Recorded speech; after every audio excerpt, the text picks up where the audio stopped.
What's going on, everybody? This is Afro Think Tank. Today I'm going to talk about what's happening in Kenya. You know, the talk in Kenya about the president and his visa policies, and what some people on the internet are talking about as far as how they feel like the president of Kenya is kind of playing games a little bit, and they're saying he's not really a Pan-African, but he used a Pan-African sentiment to push some of his policies. Now, and as an outsider observer of what he was trying to do, I thought that he was trying to get the African diaspora, you know, and the Africans on the continent to be able to freely come to Kenya, and because, you know, Kenya is the home of humanity and everything. And I thought that it was like a black thing, right? It was like, yeah, as African people, you know, Kenya, come home, come here, right? But then, come to find out, it wasn't really black people come home. It was everybody, right? So he's not just inviting black people. It seems like he's inviting everybody, right? White folk, you know, and all these people. And this is the problem that I have. I feel like when black people, when black leaders, and they try to like do something, you know, for black people, they still include everybody else, right? Like, let me ask you, can a Kenyan get on I really don't know. Can a Kenyan get on a plane and just fly to England without, you know, a visa?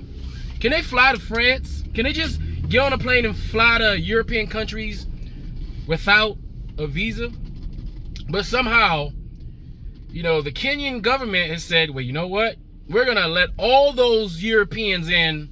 We're gonna let them all in, no visa, don't worry about it. We're gonna make it so it's real easy for you to come into our country and exploit our resources and participate in all the things Kenyan has to offer, right?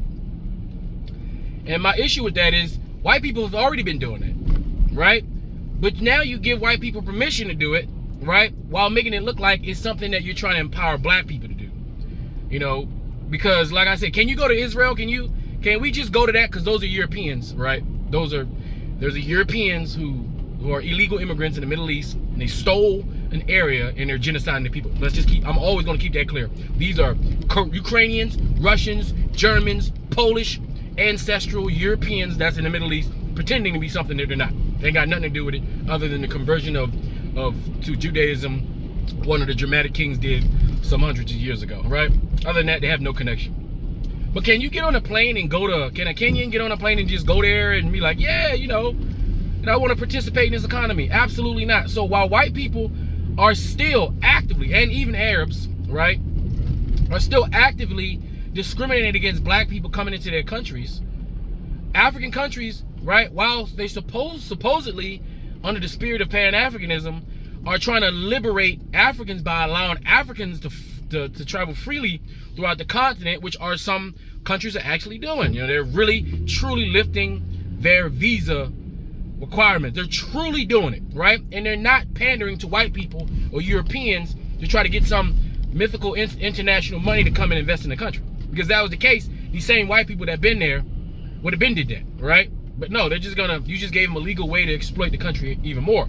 You took the advantage away from the black folks, because if the black diaspora, right, and the black people on the continent, if they want to come to Kenya, right, and have an advantage over the Europeans, have been having an advantage for the last 500 years, right, you took the advantage have been taken away. There's no true benefit other than, oh, you can get into Kenya just like everybody else around the world the same way. And oh yeah, by the way, we took the visa away, but you still gotta pay to get in the country with another form of authority or identification to get in the country. So therefore, there's still a mechanism that you have to go through and pay, even though it's cheaper than the visa. There's still a mechanism you have to go through and pay before you can get in the country, right? Which takes time, right? Because there's a process, which totally defeats the whole purpose of getting rid of the visa, because there's no way to you can't go back and forth smoothly, because you got to pay to get in, you got to pay this to get out, and you got to pay and process, wait a couple days.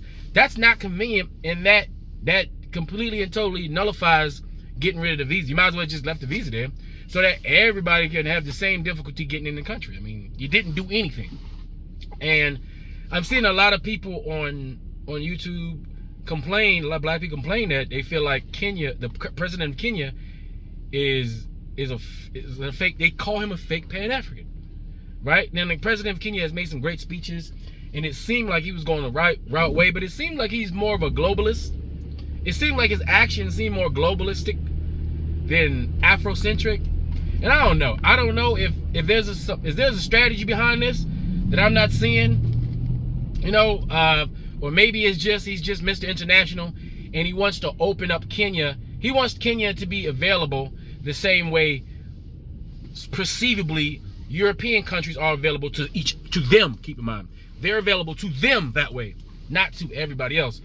But they want to open up Kenya and make it like the center of business, the center of the, you know, one of the places that's the center of business and commerce and travel and tourism, which Kenya is infrastructure wise is pretty much set up to be able to do such things, right? But at the same time, it's almost like they kind of sort of, it's not really Pan-African, it's just globalism. But it was disguised and advertised as a Pan-African action, but it really wasn't, you know what I'm saying? So I don't know. I mean, because I was planning on going to Kenya. I mean, I was going to go to Kenya, you know, take a trip to Kenya and check out the places, and show you some, you know, show you different parts of Kenya that I will go to, you know, just because there's certain things in Kenya. I don't know why the people who go to Kenya, there's certain things in Kenya that they ain't showing you. And I'm like, man, y'all ain't hitting the good spots, right? Some of them are hitting the good spots, but not all of them are really hitting the good spots. And I would specifically go to those spots to show you guys, you know, in Kenya. But I don't know, man. It seems like sometimes us African people, our leadership, our African leaders, they take 2 steps forward, then they take 3 steps back, then they take 4 steps forwards, then they take 5 steps back, then they take 6 steps forward, then they take 7 steps back. And it's really frustrating for people who feel the spirit of Pan-Africanism welling up in Africa, because right now Pan-Africanism is on the march, right? It's on the march in every African country, in every part of the world where there are black people. And you can tell Pan-Africanism is on the march because it's under attack.